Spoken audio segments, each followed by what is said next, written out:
तो hello guys, तो कैसे हैं आप सब। आई होप बिल्कुल सही होंगे आप सभी। सो बेसिकली आज मैं आपके लिए लेक्चर नंबर 2 लेके आया हूँ। ठीक है, मैंने एक्चुअल में एक चैप्टर स्टार्ट करा था। चैप्टर का नाम था space time symmetry and conservation law. उसका जो पहला लेक्चर है homogeneity of space and time and conservation of linear momentum, वो मैंने अपलोड कर रखा है। उसको देखने के लिए यहाँ आई टैब पे क्लिक कर सकते हो आप। आज मैं बड़े टाइम के बाद ना लेक्चर नंबर 2 लेके आया हूँ। ठीक है। सो इस लेक्चर में हम दो टॉपिक्स कवर करने वाले हैं। यहाँ पहला टॉपिक है आइसोट्रॉपी। देखो यहाँ पे जो पहला टॉपिक रहेगा isotropy, isotropy of the space and conservation of angular momentum. और सेकंड हम क्या कवर करने वाले हैं इसमें, सेकेंडली हम कवर करेंगे इसमें homogeneity of time and conservation of energy. So basically हमारे पास ये जो दो ही टॉपिक रहेंगे जो इस ओवरऑल वीडियो में कवर करने वाले हैं। मतलब मैथमेटिकल एक्सप्रेशन के जरिए पूरा मैथमेटिकल ड्राइव करेंगे हम। एंड में वो कंजर्वेशन हो मोमेंटम और एनर्जी कैसे कैसे आया वो पूरा हम बिल्कुल स्टेप बाय स्टेप देखेंगे, डिटेल में देखेंगे, समझेंगे बिल्कुल कॉन्सेप्ट्स को। सो बिना देरी करते हुए हम स्टार्ट करेंगे। पर उससे पहले अगर आपने मेरे चैनल को सब्सक्राइब नहीं करा तो प्लीज मेरे चैनल को सब्सक्राइब कर दीजिए एंड बगल में बेल आइकन का बटन उसको दबा दीजिए। इससे आपको नोटिफिकेशन मेरी मिलती रहेगी जल्दी। सो स्टार्ट करते हैं। सबसे पहले तो हम बात करने वाले हैं ना कि हम जो स्टार्ट कर रहे हैं कि होमोजेनिटी हम आइसोट्रॉपी ऑफ स्पेस की बात कर रहे हैं। तो यहाँ पे जो आइसोट्रॉपी मैंने लिखा है कि आइसोट्रॉपी ये जो वर्ड इसका मतलब क्या होता है। तो आइसोट्रॉपी जो एक्चुअल में वर्ड लिखा है तो इसका जो मतलब है कि आइसो का मतलब होता है सेम। ठीक है। ट्रॉपी का मतलब होता है डायरेक्शन, मतलब सेम डायरेक्शन, कहीं ना कहीं डायरेक्शन सेम है। पर किसकी डायरेक्शन सेम है? That is space. ठीक है। स्पेस मतलब आइसोट्रॉपी ऑफ स्पेस का मतलब क्या है बेसिकली। देखो अगर पॉइंट ले लूं मैं स्पेस में और इस डायरेक्शन में देखूं, इस डायरेक्शन में देखूं, इस डायरेक्शन में देखूं, मतलब सारी डायरेक्शन में जितने भी हर एक डायरेक्शन बिल्कुल सेम रहेगी, मतलब सेम है। स्पेस जो होता है यानी कि बात करूंगा नेचर की, तो नेचर डिफरेंशिएट नहीं करता कि कौन सी डायरेक्शन, मतलब कोई प्रेफर नहीं करता एक पर्टिकुलर, कोई स्पेशल किसी एक पर्टिकुलर डायरेक्शन को प्रेफर नहीं करता। ऐसा नहीं होता कि स्पेस इस डायरेक्शन को प्रेफर करे, इस पर्टिकुलर डायरेक्शन को प्रेफर करे। उसके लिए सारी की सारी डायरेक्शन, ये वाली डायरेक्शन, ये वाली डायरेक्शन, सारी की सारी डायरेक्शन, जितनी भी डायरेक्शन है वो सेम है, सारी की सारी डायरेक्शन उसके लिए सेम है। और इसी का मतलब होता है आइसोट्रॉपी ऑफ द स्पेस। ठीक है। मतलब स्पेस में सारी की सारी direction means all the direction, ठीक है, फ्रॉम पॉइंट आर लाइक, मतलब सेम है, सारी की सारी डायरेक्शंस स्पेस में बिल्कुल सेम है। मतलब वेस्ट, नॉर्थ, ईस्ट, वेस्ट की बात करोगे सभी उसके लिए बिल्कुल सेम है, वो डिफरेंशिएट नहीं करता। ठीक है। अब देखो मैं थोड़ा सा आगे आपको बताता हूँ क्या है। देखो मैंने यहाँ लिखा कि आइसोट्रॉपी का मतलब कि सेम डायरेक्शन, वही आगे बात की सारी डायरेक्शन को सेम है। मतलब जो नेचर होता है बेसिकली, नेचर ये नहीं करता, नेचर को मतलब नहीं होता। ठीक है। नेचर कोई प्रेफर नहीं करता। यहाँ लिखा होगा मैंने कि नेचर कोई, यहाँ लिख सकते हैं कि नेचर ना, जो नेचर हमारे पास, ठीक है, ठीक है, it does not preferred any direction basically उसके लिए सारी की सारी डायरेक्शन सेम है, वो कोई एक डायरेक्शन प्रेफर नहीं करता। ठीक है। उसके लिए हर एक डायरेक्शन इक्विवेलेंट है। इसको समझने के लिए एग्जांपल लिया था मैंने। देखो यहाँ पे अगर मान लेते हैं कि यहाँ पे पॉइंट 1 है ना, पॉइंट 2, यहाँ पे दो पार्टिकल रखे हैं, उनके बीच का जो डिस्टेंस है वो मैंने ले लिया आर, उनके बीच का डिस्टेंस है। ठीक है। अब इस केस में जो पोटेंशियल एनर्जी है हमारे पास यू है। ठीक है। You is the potential energy in that case. ठीक है। अब यू अगर इनके केस में पोटेंशियल एनर्जी है, अब मैं क्या करता हूं कि इसको यहाँ पे इसको थोड़ा सा, इस पूरे सिस्टम, ये पूरा सिस्टम है, 1 और 2 पार्टिकल पूरा सिस्टम है, इसको मैं 45 डिग्री घुमा दूं। ठीक है। तो जो पोटेंशियल एनर्जी होगी यू डैश। अब ये जो यू डैश है और ये जो यू है, मतलब आफ्टर रोटेशन के बाद ये जो पोटेंशियल एनर्जी सेम है। मतलब इनकी जो इक्वेशंस है ना, फंडामेंटल लॉज ऑफ जो फिजिक्स है वो बिल्कुल सेम रहते हैं। मतलब फिजिकल जो इक्वेशन है, फिजिकल जो फॉर्म है वो बिल्कुल सेम रहती है। और इस चीज को बोलते हैं हम rotational invariance. This is rotation invariance. मतलब रोटेशन करने के बाद भी इनवेरिएंट रहे, मतलब सिस्टम, ठीक है, रोटेशन करने के बाद भी इनवेरिएंट रहे, उसको बोलते हैं रोटेशन इनवेरिएंस। मतलब आइसोट्रॉपी ऑफ, ठीक है, जो एक्चुअल में क्या होता है कि आइसोट्रॉपी ऑफ स्पेस है वो is the reason of rotation invariance.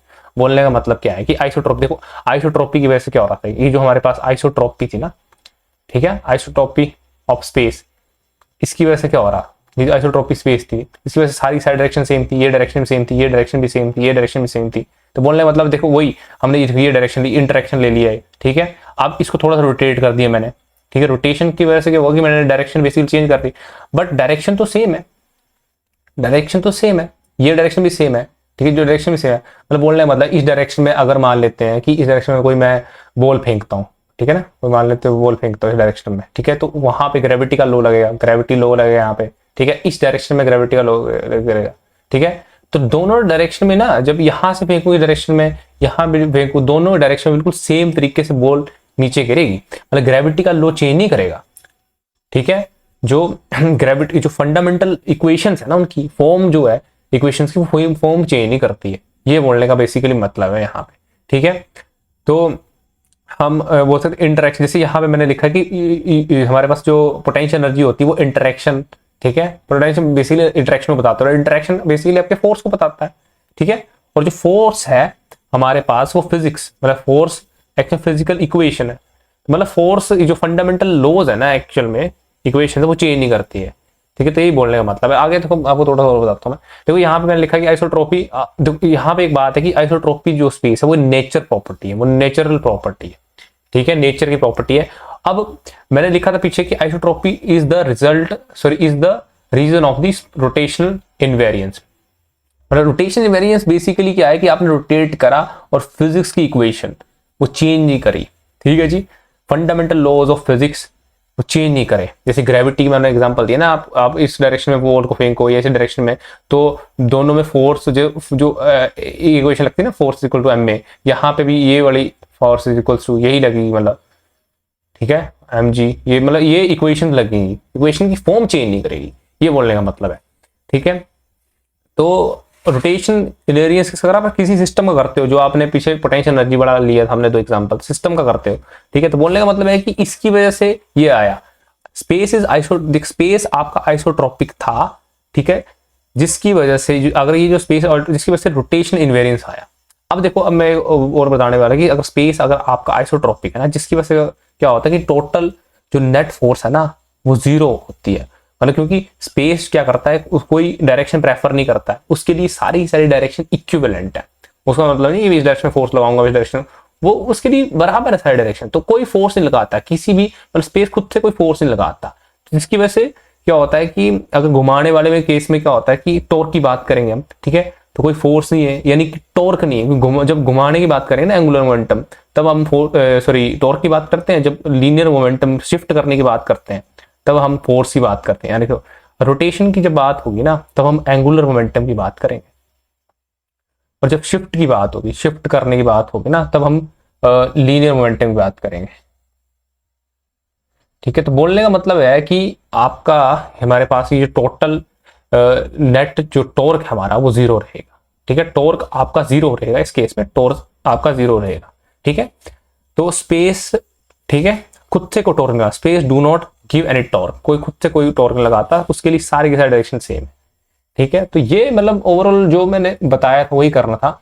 अब देखो मैंने वही बोल रहा कि आइसोट्रोपी ऑफ स्पेस आपकी नेचुरल प्रॉपर्टी है, ठीक है जी, मतलब नेचर की खुद की प्रॉपर्टी है, जिस प्रॉपर्टी की वजह से ये हम रोटेशन इनवेरियंस हो रहा है, मतलब रोटेट करने पे हर एक रोटेशन से कोई इफेक्ट नहीं पड़ रहा है, फंडामेंटल जो लॉज है, फंडामेंटल फिजिक्स इक्वेशन है, फंडामेंटल फिजिक्स इक्वेशन वो सेम रह रही है, मतलब वो चेंज नहीं कर रहे हैं, fundamental physics equation don't change, ठीक है, मतलब मैथमेटिकली एक्सप्रेस, ठीक है। तो इसकी वजह से तो ये मतलब ये जो इसका रीजन यही तो है, अगर ये प्रॉपर्टी नेचर में नहीं होती तो ये रोटेशन इनवेरियंस नहीं होता, और इसी वजह से आगे मतलब आइसोट्रोपी की वजह से तो मतलब स्पेस खुद से कोई टॉर्क नहीं लगा रहा है, फिर टॉर्क नेट टॉर्क आपका जीरो रह रहा है, स्पेस खुद को फोर्स मतलब खुद को फोर्स नहीं लगा रहा, मतलब खुद से या खुद से कोई फोर्स नहीं लगा रहा, ये लिखा मैंने। तो आइसोट्रोपी स्पेस, अब देखो आगे ये तो चलो ठीक है, आगे हम एंड में यही लेक्चर में एक्सप्रेशन करेंगे ना, आइसोट्रोपी ऑफ स्पेस की वजह से lead to conservation of angular momentum. हमारा जो आज का टॉपिक है यहाँ पे जो आइसोट्रोपी है ना स्पेस की, जिसकी वजह से जो lead to conservation of angular momentum, conservation angular momentum आया है ना, तो वो कैसे एक्सप्रेशन मैथमेटिकली एक्सप्रेशन ड्राइव करेंगे, एंड में हम बता देंगे कि भाई जो आपका एंगुलर मोमेंटम कंजर्व है इसकी वजह से, मतलब इसकी आइसोट्रोपी की वजह से आप पता रोटेशन इनवेरियंस आया, आइसोट्रोपी की वजह से आपको पता लगा कि टॉर्क नहीं है जीरो, तो इस टॉर्क को जीरो लेके हम आगे देखेंगे, आगे एक्सप्रेशन कैसे बनता है वो देखेंगे। तो ये जो मैंने बताया ना आपको, इसको आप लिख सकते हो, देखो ये पूरा लिखा पड़ा है, क्या क्या लिखना है ना, आइसोट्रोपी ऑफ स्पेस लिख सकते हो, isotropy of space means that all direction, ठीक है, अलाइक है, there is no preferred direction if the two particles situated at point in space they possess a potential energy interaction on rotation the system about ये सारा लिख सकते हैं, आपने rotate करा वो यहाँ मैंने बताया potential energy of the interaction, ये मैंने यहाँ पे बताया था आपको, ठीक है। On rotating the system out of, ठीक है, potential energy system does not change, thus we find that the isotropic space has rotation invariance. This is also implies that in free space there will be a no, ठीक है, torque on any set of the mutual interaction, कोई torque नहीं है ना, तो वही जो हमने लिखा है ना, जो मैंने समझाया वही है सब कुछ यहाँ पे। ओवरऑल बोलने का मतलब है कि आइसोट्रोपिक स्पेस है बेसिकली सारी की सारी डायरेक्शन, ठीक है, नेचर कोई डिफरेंशिएट नहीं करता, ठीक है, इसलिए टॉर्क जीरो रह रहा है। अब इसका मैथमेटिकल एक्सप्रेशन डराइव कैसे करना स्टेप बाय स्टेप वो देखेंगे, बिकॉज उससे हम एंड में लेके जाएंगे कि वो एक्सप्रेशन में आएगा कि एंड में आ जाएगा कि एंगुलर मोमेंटम कंजर्व है, तो इससे पता लगेगा कि आइसोट्रोपिक स्पेस की वजह से वो टॉर्क जीरो आ रहा था, मतलब उसी प्रॉपर्टी की वजह से टॉर्क जीरो हो रहा था, ठीक है, और टॉर्क को जीरो ले लेके हम मैथमेटिकली बता देंगे कि एंगुलर मोमेंटम आपका कंजर्व है, तो ये एक्सप्रेशन रहेगा हमारा।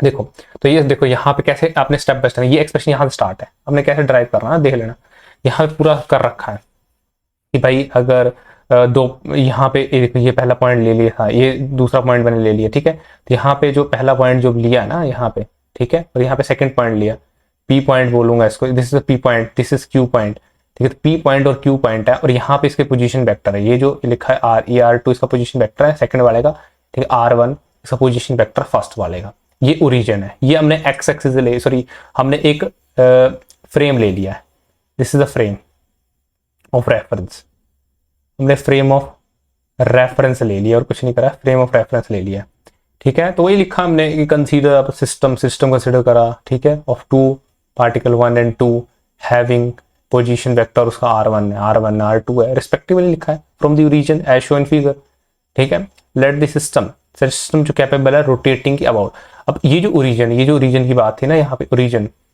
इसके ओरिजिन के अबाउट एक घूमेगा, बिकॉज हम घूमने वाले की बात कर रहे हैं, हम ये बात देखना चाहते हैं कि रोटेशन, क्योंकि नेट टॉर्क जीरो है ना, वो उसकी वजह से हम बात करेंगे। देखो सबसे पहले तो ये लिखते जाओ कैसे करना हमने, यहाँ ओमेगा 1 आ गया, ओमेगा 2 आ गया, एंगुलर वेलोसिटी से पार्टिकल की इसकी और सेकंड वाले की, और ये अब देखो यहाँ पे मैंने रिस्पेक्टिवली लिखा, then torque acting on the particle 1, torque ये लगेगा। अब ये एक्सप्रेशन कहाँ से आया, इसका पूरा जवाब देखो यहाँ पे लिखा है, देखो यहाँ पे बड़े तरीके से समझाया मैंने, यहाँ पे क्या हो रहा है कि फोर्स, देखो यहाँ एनालॉजी लेंगे, फोर्स क्या होता है, मास इनटू एक्सेलरेशन, ठीक है, उसी तरह ये रोटेशनल एनालॉजी हम लेंगे, यहाँ पे टॉर्क क्या है हमारे पास आई और यहाँ पे अल्फा, मतलब अल्फा हमारे पास यहाँ है, देखो ये अल्फा आ गया हमारे पास एंगुलर एक्सेलरेशन, और ये है हमारे पास moment of inertia, this is the moment of inertia, ठीक है।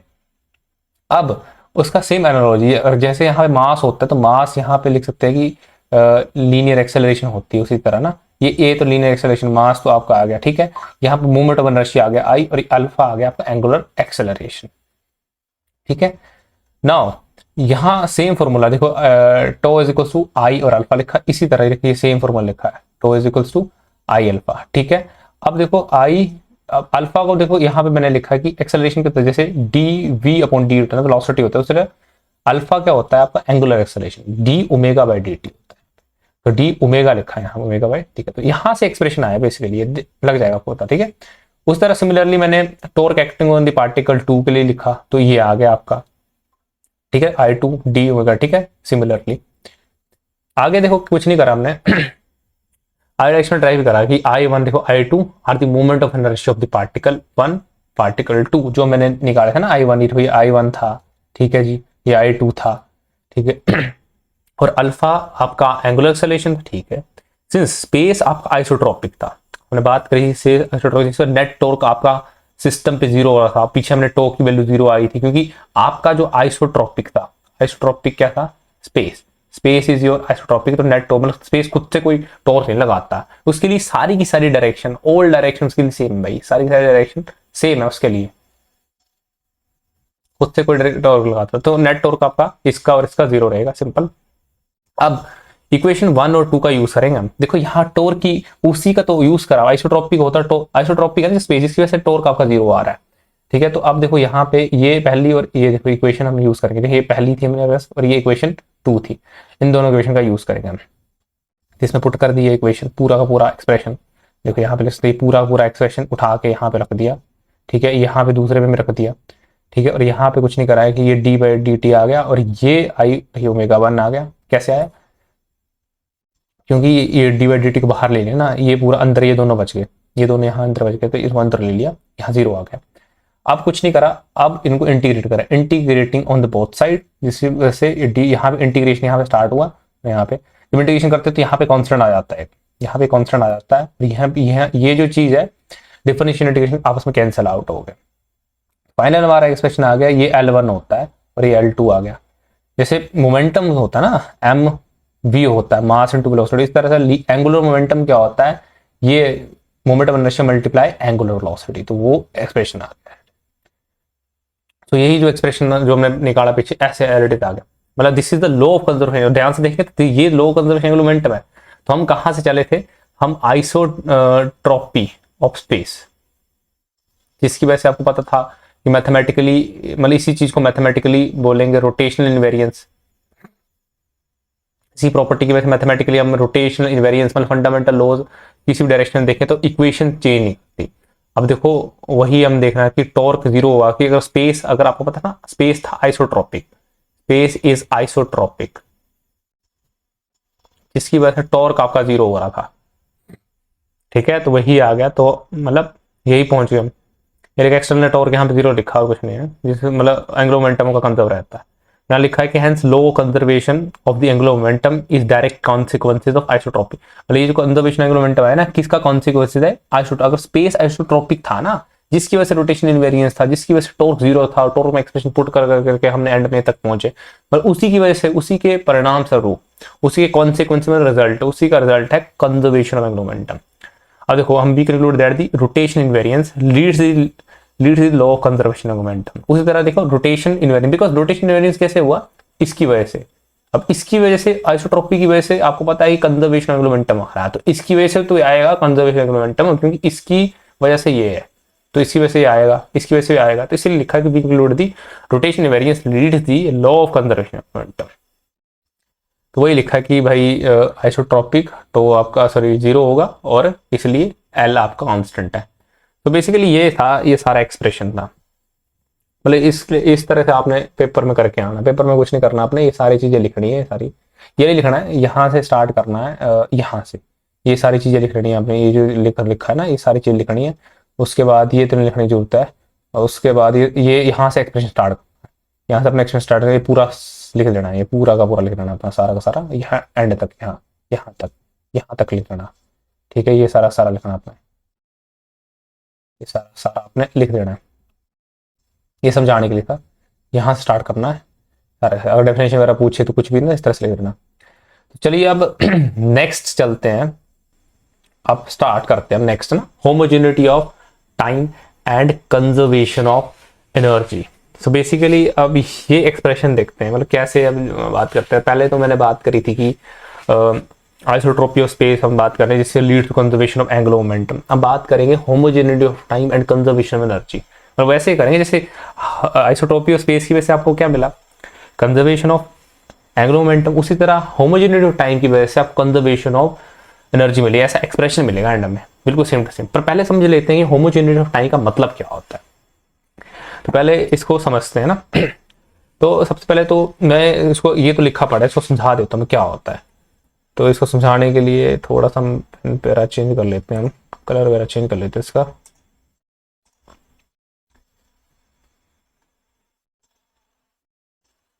अब देखो क्या मैं समझाने की कोशिश करता हूँ। तो क्या होता है कि यहाँ पे हम बात कर रहे थे होमोजीनिटी ऑफ टाइम। देखो क्या होता है कि होमोजीनिटी, इसका मतलब ये होता है कि यूनिफॉर्म, ठीक है, सेम मतलब बेसिकली, ठीक है, मतलब एक जैसा, ठीक है। बोलने का मतलब है कि अगर मैं बात करूं ना कि इसमें मतलब हर एक जो इंटरवल ना, होमोजेनिटी ऑफ टाइम का मतलब ये है बेसिकली कि हर एक एवरी इंटरवल, ठीक है, एवरी इंटरवल बोलो या every instant of time is equivalent.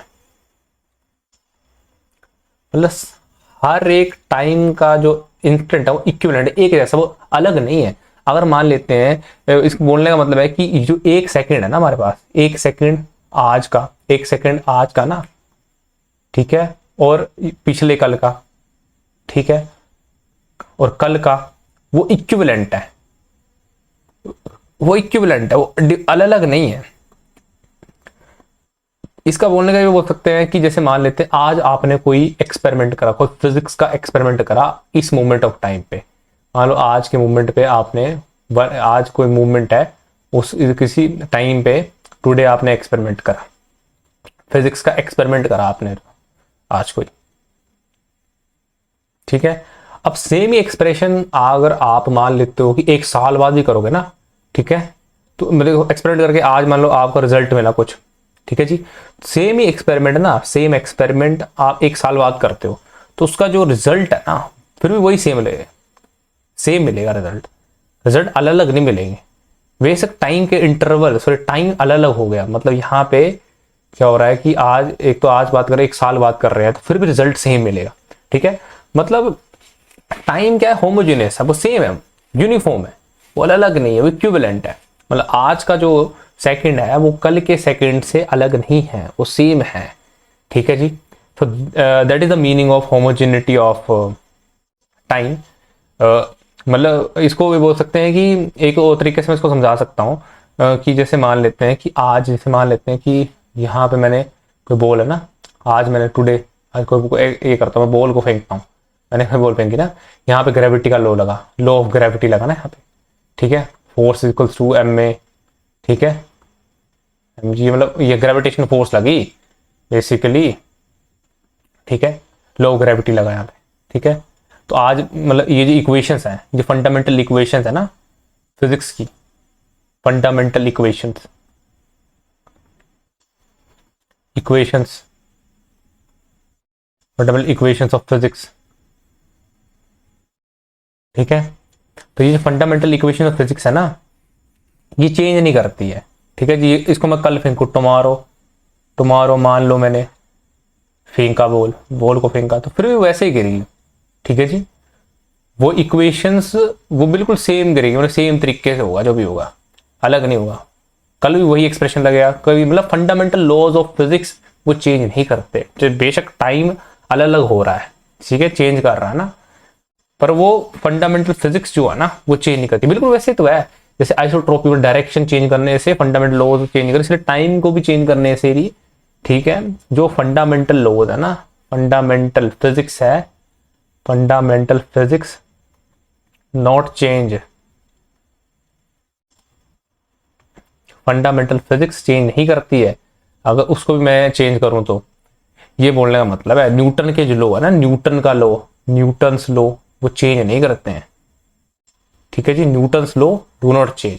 तो यही बोलने का मतलब बेसिकली, और यही मैंने इसको आगे यहाँ पे मैंने इसको समझाया, वाला सारी चीजों को इसी तरीके से मैंने समझाया। देखो यहाँ देख सकते हो आप, पीछे देखो मैंने क्या बताया गया यहाँ पे, होमोजेनिटी ऑफ टाइम का मतलब क्या है कि हर एक every instant of time is equivalent, लिखना है आपने पेपर में, ऐसे देख सकते हो आप एग्जाम में, नो इंस्टेंट इज स्पेशल, कोई मतलब स्पेशल इंस्टेंट नहीं है, जैसे वहां प्रेफर्ड डायरेक्शन नहीं थी ना, उसे स्पेशल नहीं है, एक सेकंड पिछले कल का और equal to the second of today, equal to second, मतलब इक्विवेलेंट है, वो डिफरेंशिएट नहीं है, ठीक है। तो ये होमोजेनिटी है, ठीक है, कि फंडामेंटल लॉज हैं, इक्वेशन जो है वो हर एक टाइम में सेम रहती है, वो चेंज नहीं करती है। आज जैसे वो बॉल गिर रही है ना, जहाँ पे लो फिजिक्स लग रहा है, जो ग्रेविटी लग रही है, इक्वेशन लग रही है, कल परसों चले जाओगे जब भी एक साल बाद फिर भी वही इक्वेशन लगेगी वो, ठीक है। If time flows uniformly the force acting at a point will not depend explicitly on the time. इसको मैं समझाता हूँ कि यहाँ पे क्या होता है कि एक्सप्लिसिटी एक वर्ड आएगा, एक्सप्लिसिटी डिपेंडेंस और इम्प्लिसिटी डिपेंडेंस क्या होती है बेसिकली, तो मैं इसको थोड़ा समझाना चाहता हूँ, थोड़ा सा इसको पहले समझाते फिर आगे वो बढ़िया समझाएगा। आगे यहाँ पे आ गया थोड़ा सा, यहाँ पे देखो दो चीजें हैं, एक तो है एक्सप्लिसिट, ठीक है, और यह एक है इम्प्ली, ठीक है। तो इसका मतलब क्या, एक्सप्लिसिटी और इम्प्लिसिट यहाँ वर्ड आएंगे ना, उसका मतलब क्या है, तो हमने तो देख लिया कि एक तो हमें पता लग गया कि जो लॉज ऑफ फिजिक्स है ना, laws of physics, laws of physics do not change with time, ये तो पता लग गया था कि लॉज ऑफ फिजिक्स टाइम के साथ चेंज नहीं करते हैं, ठीक है। यहाँ पे दो वर्ड आ रहे हैं कि एक्सप्लिसिटी डिपेंडेंस। एक एक्सप्लिसिटी डिपेंडेंस क्या होती है और एक इम्प्लिसिटी डिपेंडेंस होती है ना, होती है। ठीक है, अब लॉज ऑफ फिजिक्स ना टाइम पे डिपेंड नहीं करते हैं। ठीक है, अब यहाँ पे देखो क्या है, मैं क्या कहना चाहता हूँ बेसिकली, हमारे पास क्या होता है कि एक दो चीजें होती है, एक्सप्लिसिटी डिपेंडेंस और इम्प्लिसिटी डिपेंडेंस। क्या होता है देखो, हमारे पास देखो क्या हो रहा है कि जैसे फोर्स, मैं फोर्स की इक्वेशन लेता हूँ। फोर्स क्या होती है, फोर्स लेता हूँ, फोर्स जो है ना हमारे पास आर, ये force basically laws of physics को, मतलब इक्वेशन तो फिजिक्स है बेसिकली। ठीक है, तो यहाँ पे जो फोर्स है वो टाइम पे डिपेंड कर रही है। मतलब एक ऐसी फोर्स जैसे हमने कोई भी एक्सप्रेशन ले लिया ना, ठीक है, कि जहाँ पे 5, ठीक है, आर प्लस 60, यहाँ पे टाइम का फैक्टर आ रहा है, बट डायरेक्टली टाइम का जो फैक्टर है फोर्स के फॉर्मूले में है। अगर फोर्स के फॉर्मूले में डायरेक्ट टाइम का फैक्टर आता है डायरेक्ट, तो उसको बोलते हैं एक्सप्लिसिटी डिपेंडेंस। फोर्स जो है ना यहाँ पे, फोर्स डिपेंड एक्सप्लिसिटी मतलब डायरेक्टली। एक्सप्लिसिटी का मतलब क्या होता है, डायरेक्टली डिपेंड ऑन टाइम। ठीक है, मतलब ये डायरेक्टली डिपेंड कर रही है टाइम पे फोर्स। ठीक है, अब देखो एक होती है इम्प्लिसिट डिपेंडेंस। इसमें क्या होता है कि फोर्स जो होता है ना, ठीक है, जैसे मैं एग्जांपल लेता हूं, फोर्स के फॉर्मूले में टाइम डायरेक्टली नहीं आता है। जैसे यहाँ पे ये ग्रेविटी फोर्स है, ठीक है, यहाँ पे देखो आ रहा है, ठीक है, ग्रेविटेशन फोर्स है। एक और फोर्स है देखो यहाँ पे, इन दोनों इक्वेशंस में आप देख सकते हो कि ग्रेविटेशन फोर्स वगैरह है जो है ना, यहाँ पे क्या हो रहा है कि डायरेक्टली फोर्स इसमें एक्सप्रेशन नहीं आ रहा, मतलब डायरेक्टली टाइम टी नहीं आ रहा है, इस फोर्स फॉर्म में डायरेक्टली टीम नहीं आ रहा है। ठीक है, यह है इम्प्लिसिट डिपेंडेंस। ठीक है, यहाँ पे जो फोर्स है वो इम्प्लिसिट, ठीक है, डिपेंडेंट ऑन टाइम, मतलब टाइम पे इम्प्लिसिट डिपेंडेंस है। टाइम पे देखो, एक्चुअल में मेरी बात सुनो, यहाँ पे फोर्स टाइम पे डिपेंड करती है, पर वो इम्प्लिसिट डिपेंडेंस। इम्प्लिसिट का मतलब होता है इनडायरेक्टली डिपेंडेंस। देखो कैसे इनडायरेक्टली डिपेंडेंस करती है, मैं बताता हूँ आपको। तो यहाँ पे तो देखो आर क्या है यहाँ पे फोर्स कैसे डिपेंड करती है, आर पे डिपेंड कर रही है। अब देखो आर जो होता है वो होती है हमारी position. R is your position. ठीक है, पोजीशन टाइम के साथ चेंज कर रही है, चेंजेस विद टाइम। इसका मतलब है आपका जो आर है वो चेंज करेगा टाइम के साथ। तो अगर टाइम चेंज करा, ये टाइम बढ़ा तो आर बढ़ा, अगर आर बढ़ा तो बेसिकली फोर्स भी चेंज हुई। ये है कि ये जो है हमारे पास इम्प्लिसिट डिपेंडेंस। अब ये जो इम्प्लिसिट डिपेंडेंस होती है ना, देखो इम्प्लिसिट एक्सप्लिसिट डिपेंडेंस से क्या होता है, अगर एक्सप्लिसिट डिपेंडेंस रहे, मतलब फोर्स के फॉर्मूले डायरेक्टली टी आए ना, उससे क्या होता है कि ये जो हमारे पास ना होमोजेनिटी की जो कंडीशन है ना, वो वायलेट कर जाती है। मतलब यहाँ पे होमोजेनिटी, क्योंकि होमोजेनिटी का मतलब क्या होता है कि फंडामेंटल लॉज, मतलब क्या कि लॉज ऑफ फिजिक्स चेंज नहीं करेंगे टाइम के साथ भाई।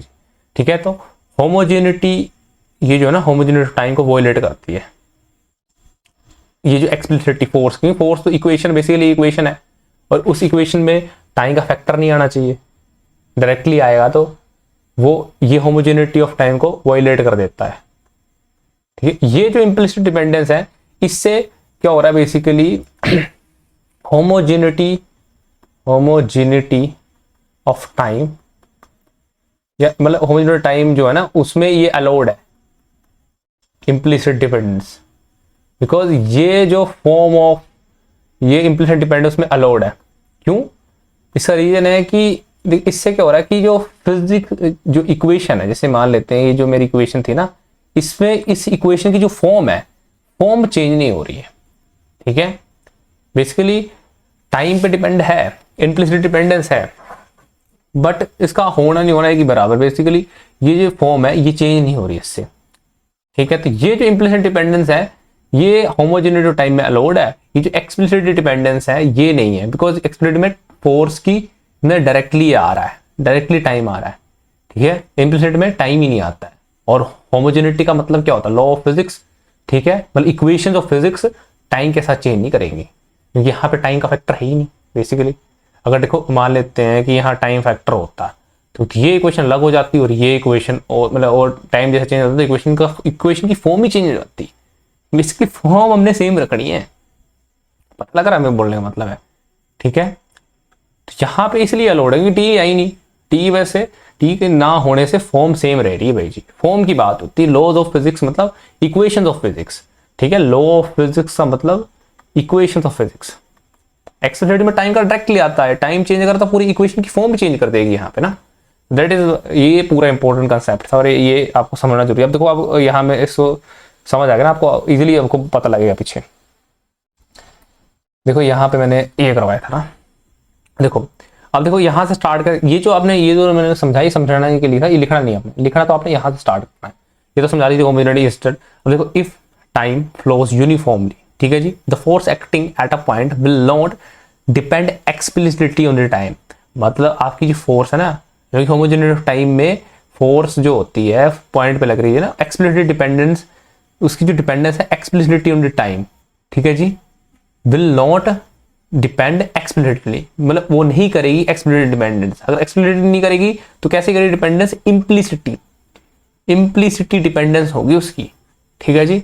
इसका मतलब बताया ना, time does not occur directly in the expression of form, मतलब आपका टाइम का जो है, जैसे पीछे देखो यहाँ पे टाइम आ रहा था ना, देखो यहाँ पे टाइम फोर्स के एक्सप्लिसिटी में क्या था, फोर्स के फॉर्मूला डायरेक्ट टाइम आ रहा था, यहाँ पे फोर्स फॉर्मूला डायरेक्ट टाइम नहीं आ रहा है, ठीक है जी। तो वही लिखा है मैंने, does not occur directly in the expression time.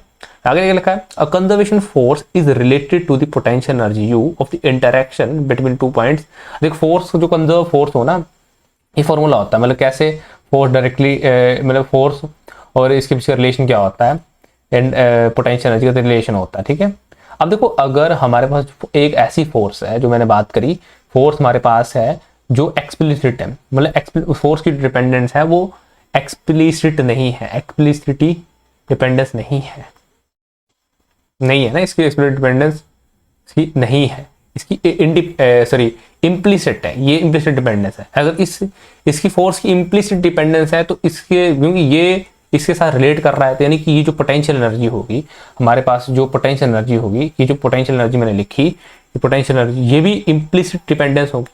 Potential energy, ये पोटेंशियल एनर्जी, इसकी भी इम्प्लिसिट डिपेंडेंस होगी, ठीक है जी। मतलब कि इसके फॉर्मूले में डायरेक्टली टी नहीं आएगा, मतलब टी पे डिपेंड कर ही नहीं, ठीक है जी, डायरेक्टली, ठीक है। तो आगे देखो क्या है, आगे बताता हूं मैं। देखो उसके बाद क्या रहा है, यहां से हो गया, उसके बाद as F has no explicit dependence on time, time को डायरेक्टली है ही नहीं explicit, hence U also has no explicit dependence time, क्योंकि एफ का नहीं था, फोर्स का फॉर्मूला आपको वही आ गया ना, डी हुआ, ठीक है। तो अगर इसका नहीं था, ये रिलेट करता है, इसका नहीं था तो इसका भी नहीं होगा, आप रिलेट करेंगे। ये एक्सप्लिसिट डिपेंडेंस की भी नहीं है, इसकी भी नहीं होगी, ठीक है। बेसिकली इम्प्लिसिट डिपेंडेंस होगी, यानी कि डी टाइम के साथ चेंज नहीं करेगा, तो इसका डेरिवेटिव 0 हो जाएगा, ठीक है। आल्सो काइनेटिक एनर्जी, तो काइनेटिक एनर्जी क्या होती है, हाफ एम स्क्वायर, ठीक है। डायरेक्टली इसके फॉर्मूले में टी भी नहीं आता है, ठीक है। तो इसका मतलब ये भी एक्सप्लिसिट डिपेंडेंस है टाइम पे, ठीक है जी, ठीक है। नो एक्सप्लिसिट डिपेंडेंस, सॉरी नहीं है एक्सप्लिसिट डिपेंडेंट, मतलब इम्प्लिसिट डिपेंडेंट है, ठीक है। डायरेक्टली टाइम नहीं आता, तो इसका भी डेरिवेटिव टाइम के साथ 0 होगा, दोनों का 0 होगा, पोटेंशियल का भी हो गया और काइनेटिक एनर्जी का, दोनों, ये दो इक्वेशन ले ली, आगे यूज होंगी। नाउ हम टोटल एनर्जी, हम क्या करने वाले हैं बेसिकली, पता क्या कर रहे हैं हम होमोजेनिटी ऑफ स्पेस से चले थे ना, सॉरी टाइम से चले थे, और एंड में हम कंजर्वेशन ऑफ एनर्जी, ठीक है, वो निकालने वाले हैं। इसलिए हम एनर्जी निकाल रहे हैं, तभी तो हमने पोटेंशियल निकाला, फोर्स, क्योंकि हम पोटेंशियल एनर्जी क्यों निकाल रहे हैं, क्योंकि देखो टोटल एनर्जी क्या होती है, पोटेंशियल एनर्जी और काइनेटिक एनर्जी। तो पोटेंशियल एनर्जी आ गई और काइनेटिक एनर्जी आ गई, ठीक है। टोटल एनर्जी निकालनी है हमने, बेसिकल एनर्जी निकालनी, तो पोटेंशियल एनर्जी निकालने के लिए हमारे पास फोर्स निकालनी थी, इसलिए फोर्स की बात कर रहे थे हम। इसलिए हम तब तक बात कर रहे थे कि फोर्स एक्सप्लिसिट डिपेंडेंस करती है टाइम पे, इम्प्लिसिट डिपेंडेंस करती है, तभी तो मैंने फोर्स की बात करी। तो यही है टोटल एनर्जी का एक्सप्रेशन निकालना, हमने निकालते हैं। देखो अब वही हमने यहाँ पे E is equal to U plus T. अब देखो क्या है कि U और T है ना, possesses no explicit dependence on time, मतलब उनके डायरेक्टली, मतलब फॉर्मूले में T नहीं आता, डायरेक्टली नहीं आता है। They may have implicit dependence on the time, implicit मतलब इम्प्लिसिट डिपेंडेंस हो सकती है through the position coordinate, position coordinate के जरिए उनकी इम्प्लिसिट डिपेंडेंस हो सकती है, जो मैंने यहाँ बताया था। देखो यहाँ पता ना आपको बताया था मैंने, ये देखो यहाँ पे, ये देखो पोजीशन की वजह से, देखो पोजीशन की वजह से, ये पोजीशन की वजह से इम्प्लिसिट डिपेंडेंस होता है। पोजीशन चेंज कर रही है टाइम के साथ, तो पोजीशन चेंज करेगी तो ओवरऑल फोर्स भी चेंज करेगी। ठीक है, तो ये है इम्प्लिसिट डिपेंडेंस है टाइम पे, ये बोलने का मतलब है इसका। आगे चलते हैं, एनर्जी का एक्सप्रेशन निकालना है। Now total energy of the particle is the function of position r और टाइम। टोटल एनर्जी आर का भी फंक्शन और टी का फंक्शन है। अब इसका करंट डेरिवेटिव करेंगे। अब देखो क्या आ रहा है कि ये जो आर का फंक्शन है ना और टी का भी फंक्शन, मतलब दो पे डिपेंड करता है। ठीक है, जब दो पे डिपेंड करे ना कोई भी फंक्शन है, दो इस पे डिपेंड करे, तो हम वहां पे पार्शियल, यहाँ पार्शियल डेरिवेटिव्स का यूज करते हैं बेसिकली। ठीक है, मतलब एक ही आपका फंक्शन है, दो इस पे डिपेंड करे। ठीक है, तो पार्शियल डेरिवेटिव का यूज करते हैं, इसलिए पार्शियल डेरिवेटिव की बात हो रही है, दो पे डिपेंड कर रहा है। तो यहाँ पे डी ई निकालना ना, ये निकालने का तरीका डेरिवेटिव निकालना। तो इसको डी जिस पे डिपेंड करता है ना, पार्शियल डेरिवेटिव ले लो उस पर, उसको पूरा डी आर लिख दो। अब देखो ये आर पे कर रहा था, पार्शियल डेरिवेटिव ले लिया मैंने आर के साथ। अब टी पे भी कर रहा है, तो ई का मैंने पार्शियल डेरिवेटिव लिया और पूरा लिख दिया मैंने डी टी। ठीक है, जिसका हमने लिखा यहाँ नीचे लिखना होता है और इसको ऊपर कर देना है। ये तरीका है इसको लिखने का, पूरा इसको डी ई को खोलने का, डेरिवेटिव लेना है। अगर डी ई इसका ऐसे लिखना है, डेरिवेटिव फॉर्म में लिखना होता है, इस तरीका होता है। अब देखो क्या है कि पार्शियल डेरिवेटिव आर का लिया हमने, u प्लस टी कहाँ से आया, बिकॉज पीछे हमने energy total u plus T energy, ये होती है हमारे पास पोटेंशियल एनर्जी और ये हमारे पास होती है काइनेटिक एनर्जी। ठीक है, तो यहाँ पे u प्लस टी आ गया था और ये एरिटिज आ गया। ठीक है, यहाँ पे ये डी टी, सॉरी यहाँ पूरा डी आएगा, पूरा डी आएगा। ठीक है, और यहाँ पे same to same u plus T आ गया, डी आ गया, डी टी आ गया। ठीक है, उसका डी ई आ गया। अब हमने इसको पार्शियल को अंदर ले गए, मल्टीप्लाई कर दिया, इन दोनों, इससे मल्टीप्लाई कर दिया, इससे मल्टीप्लाई कर दिया। ठीक है, ये आ गया पूरा डी पार्शियल, यहाँ पार्शियल, तो पार्शियल पार्शियल आ गया, पार्शियल यू पार्शियल टी, या इसको करली भी बोलते हैं, करली आर करली। ठीक है, तो करली ये पूरा डी आएगा यहाँ पे। तो ये है ऊपर ऊपर है, पूरा डी चला था ना, नीचे होता है। ठीक है, प्लस आ गया करली यू करली टी करली टी करली टी। ठीक है, ये आपका काइनेटिक एनर्जी टाइम है ना, तो अंदर इसको मल्टीप्लाई करा मैंने और कोई कुछ नहीं करा बेसिकली। आगे देखते हैं। अब देखो यहाँ पे इक्वेशन 1 और इक्वेशन 2 को लेंगे और इसमें पुट कर देंगे। कैसे, मैं तो आपको बताऊं। देखो ये हमारे पास इक्वेशन ये थी, बट इसमें देखो ना D U by D T जो है ना, देखो ये जो इक्वेशन थी, ठीक है, देखो D U by D T और D T by D, U time पे डिपेंड नहीं करता है। ठीक है जी, ये हमने पीछे देख के आया, देखो यू डी टी जो है ना, ये जीरो था, डी जो काइनेटिक एनर्जी टाइम के साथ वो भी डिफरेंशिएशन जीरो था, तो ये दोनों, इसकी वैल्यू कितनी आ जाएगी, जीरो, इसकी वैल्यू जीरो आ जाएगी। तो ये ओवरऑल पूरा जो फैक्टर है ना, फैक्टर उड़ जाएगा और जीरो आ जाएगा। ठीक है, आगे देखो, तो यही तो मैंने यहाँ पे जीरो आ गया और ओवरऑल ये जो पीछे फैक्टर यही रह गया, D U by D are, D T by D are और कैपिटल डी आर। ठीक है, तो वही आ गया ना डी यू बाई, देखो यहाँ पे कितना आएगा, उसकी उस पर डिपेंडेंस नहीं थी। देखो यहाँ पे, सॉरी यहाँ आर आएगा, आर ही था ना पीछे, यहाँ आर आएगा, यहाँ पे आर आएगा। ठीक है, देखो आर चला था ना, आर चला, ठीक है, आर चला था, तो टी तो है ही नहीं, तो जीरो आ जाता है। D U by D R आ गया था, डी आर आ गया था, डी टी बाई, ठीक है, यहाँ पे करली, वो उसका करली बाई करली आ गया ना, करली, उसमें देखो यहाँ पे पीछे कितने था, करली बाई करली था ना, करली चला था, तो करली लेके चलना है, करली, यहाँ पे करली ले लो आप, यहाँ पे करली ले लो, करली ले लो, पीछे करली लेके चलना है ना, करली ले लो, करली लेके चलो सभी को। ठीक है, तो यहाँ पे करली यू बाई करली आर, करली टी बाई करली आर। ठीक है, बाहर देखो कैपिटल पूरा डी होगा। ठीक है, अब ये पूरा एक्सप्रेशन आ गया। अब यहाँ पे टी मैंने नीचे ले लिया ना, और इसमें भी टी नीचे ले लूंगा मैं, करली यू बाई करली आर, करली टी बाई करली आर।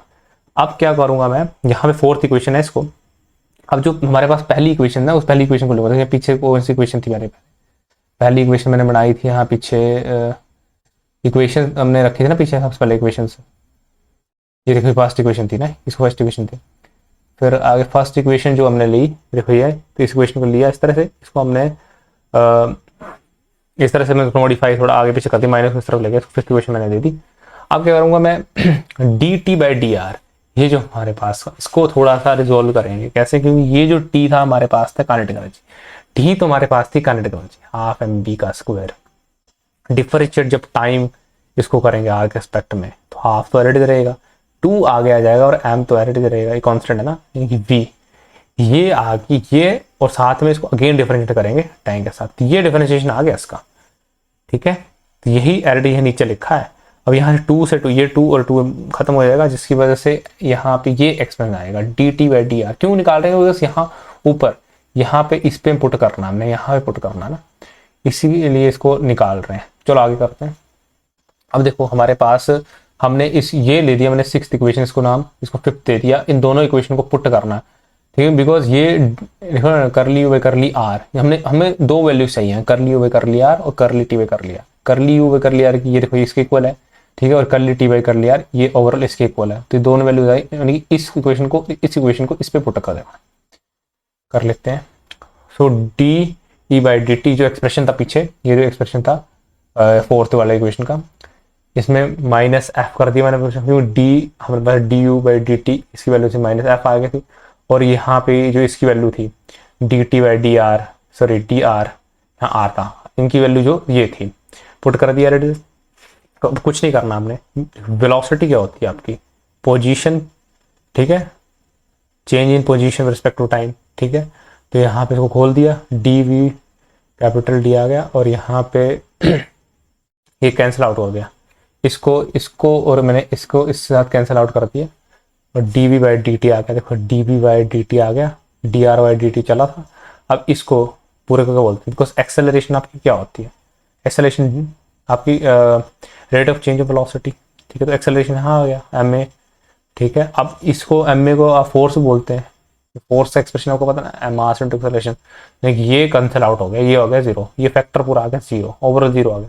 लेकिन D E by D T जो चला था, यहाँ पे D E by D T चला था, 0 आ गया। इसका मतलब आपकी जो एनर्जी है कंजर्व है, किसी का डिफरेंस जब 0 होना, इसका मतलब वो जो है वो कंजर्व है, वो कांस्टेंट है, यूनिफॉर्म। तो ये बोलने का मतलब है। इसकी वजह से क्या हो रहा है कि जैसे पहले एक्सप्लेन किया, अब देखो आपका जब ई आपका कांस्टेंट है, इसका मतलब this means E is constant at all instant of time, और whenever the energy is measured it comes out to be the constant. मतलब एनर्जी बेसिकली कांस्टेंट है, ठीक है। Hence we find that the principle homogeneity of time leads to the laws of conservation energy, जो हमने बताना था कि homogeneity of time की वजह से ही तो एक्चुअल में हो रहा है। क्योंकि हमने वो इम्प्लिसिट डिपेंडेंस की बात हो रही थी ना, हम बात कर रहे थे एक्सप्लिसिट डिपेंडेंस, वो इम्प्लिसिट डिपेंडेंस क्यों आ रही थी, ठीक है, कि इम्प्लिसिट डिपेंडेंस होनी चाहिए, ये सारी बातें हो रही थी क्योंकि होमोजेनिटी टाइम था, ठीक है। तो उसकी वजह से क्या हो रहा है कि वो जो डी यू ये जो चीज ये टाइम पे डिपेंडिंग होती है, ये फैक्टर 0 हो रहे थे वगैरह, ठीक है, क्योंकि ये टाइम पे डिपेंड नहीं करते थे, ये काइनेटिक एनर्जी या टाइम पे डिपेंड नहीं करती थी। यहाँ पे काइनेटिक एनर्जी का एक्सप्रेशन भी आया था ना, यहाँ पे आया था काइनेटिक एनर्जी का, कहाँ पे, हाँ, ये जो करली जो है ना 0 आ रहे थे एक्सप्रेशन, तो ये उसी की वजह से हो रहा था, होमोजेनिटी ऑफ टाइम, ठीक है। होमोजेनिटी टाइम में इम्प्लिसिट डिपेंडेंस अलाउड है, मतलब डायरेक्टली टाइम नहीं आना चाहिए फॉर्मूले में, और डायरेक्टली टाइम फॉर्मूले में आया तब ये फैक्टर 0 हो जा रहे थे। तो उसकी वजह से ओवरऑल हम मतलब बोलने का मतलब है कि इसको, ये जो प्रॉपर्टी ऑफ स्पेस है ना, इसको लेके चलते हैं मैथमेटिकली एंड तक, हमने एनर्जी ऑफ कांस्टेंट तक पहुंच जाते हैं। इसलिए बोल रहे हैं कि इसकी वजह से ही lead to law of conservation energy, मतलब इसी प्रॉपर्टी की वजह से कंजर्वेशन ऑफ एनर्जी मिली है बेसिकली। यही होता है, मतलब ये क्या होता है कि जैसे मैं आपको बताता हूँ कि होमोजेनिटी, जैसे बात कर रहे थे होमोजेनिटी, जो होमोजेनिटी स्पेस था उसकी वजह से आपको क्या मिल रहा था, लीनियर मोमेंटम मिल रहा था, ठीक है। आइसोट्रोपी की वजह से आपको क्या मिला, आइसोट्रोपी की वजह से आपको मिला एंगुलर मोमेंटम, डायरेक्शन की बात हो रही थी वहां पे। और ये जो time, sorry, homogeneity of time की वजह से, टाइम की वजह से आपको क्या मिला, एनर्जी कंजर्व मिली, ठीक है। तो ये मतलब बेसिकली ये कंजर्वेशन है, मतलब इस तरह की ये जो सिमेट्री की वजह से ना, ये इनको बोलते हैं सिमेट्री, मतलब बेसिकली ये सिमेट्री है, होमोजेनिटी ऑफ स्पेस, ठीक है, आइसोट्रोपी ऑफ स्पेस, ठीक है।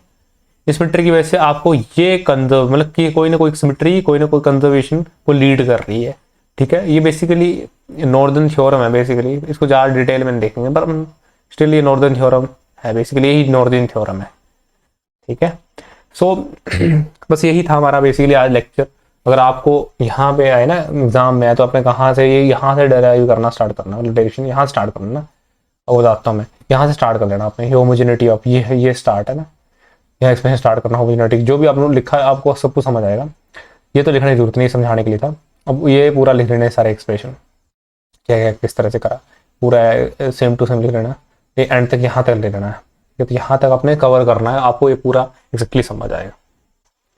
तो this is all about, I think आपको मेरा लेक्चर समझ आया। हो सकता है कि मे बी मेरी स्पीड थोड़ी ज़्यादा हो, तो आप बता सकते हो कि थोड़ी स्पीड ज़्यादा है, इसको थोड़ा सा कम कर, तो कम नेक्स्ट लेक्चर में कम कर सकता हूँ मैं स्पीड को, तो मुझे बता देना स्पीड में कम है ज़्यादा किस हिसाब से। ठीक है, और कुछ भी डाउट हो जो भी है तो कमेंट सेक्शन में बता दो, या कोई भी गलती मेरे से हो गई है ना बता दो मेरे को, मैं ठीक कर दूंगा उसको। ठीक है, so this is all about. So अब ये लेक्चर है मेरा, बेसिकली ये सेकंड लेक्चर था, 2 टॉपिक्स में कवर हो गए। अब मैं बेसिकली नेक्स्ट लेक्चर लेके आऊँगा, और नेक्स्ट लेक्चर बेसिकली ये जो चैप्टर 3 है ना, इस चैप्टर नंबर 3 बेसिकली ये जो होना था ये तो हो गया, पर हो सकता हूँ कि मैं कोई न्यूमेरिकल्स वगैरह ले आऊँ, न्यूमेरिकल्स वगैरह प्रैक्टिस कर सकते हैं इसके। अगर न्यूमेरिकल्स वगैरह नहीं करने हैं तो उसके बाद थोड़ा बहुत 1-2 न्यूमेरिकल तो कर ही लेंगे। उसके बाद नेक्स्ट जो चैप्टर है हमारा फ्रेम ऑफ रेफरेंस, काफ़ी ज़्यादा इंटरेस्टिंग होने वाला, वो गैलीलियन ट्रांसफॉर्मेशन वगैरह आएंगी, उसमें बड़ी चीज़ें आएंगी, तो इंटरेस्टिंग टॉपिक वो। तो उससे पहले मैं आई थिंक 1-2 न्यूमेरिकल ले आऊँगा, इसका न्यूमेरिकल प्रैक्टिस कर लेंगे, उसके बाद चैप्टर नंबर 4 करेंगे स्टार्ट।